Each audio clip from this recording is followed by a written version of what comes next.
Ce n'est pas que de la peinture, parce que Botticelli était, comme le titre le dit, un designer.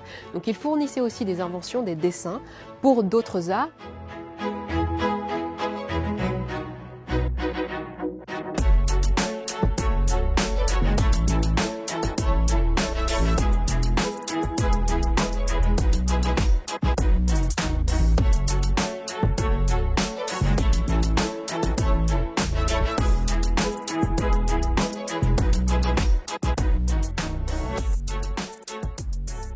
On est venu me trouver au Victorian Albert Museum juste à la fin de l'exposition Botticelli Reimagine, avec l'idée de présenter quelque chose autour de Botticelli au musée Jacques Marandré.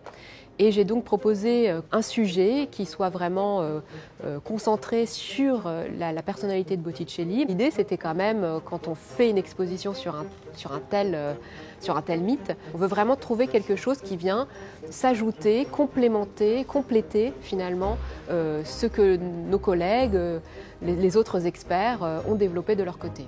Donc c'est une petite pièce qu'on ajoute au puzzle, au grand puzzle de l'histoire de l'art, en particulier sur Botticelli.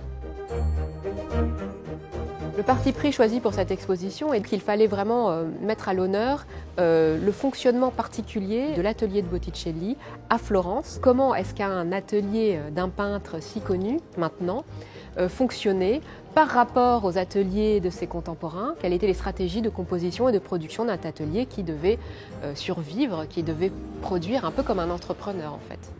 Botticelli était entouré de beaucoup d'assistants, de collaborateurs de différents niveaux. Il déléguait l'exécution partiellement ou intégralement à ses collaborateurs de confiance. Ce n'est pas que de la peinture, parce que Botticelli était, comme le titre le dit, un designer. Donc il fournissait aussi des inventions, des dessins pour d'autres arts, les arts qu'on dit mineurs, c'est-à-dire la broderie, la tapisserie, la marqueterie. Et nous illustrons cette activité de Botticelli, créateur, fournisseur de modèles, pour les arts qui sont forcément eux-mêmes délégués à des artisans spécialistes. Il y avait tout un système d'échange d'idées, d'échange de motifs, de récupération qui faisait que tout ça était vraiment fait quasiment ouvertement et toujours dans l'échange.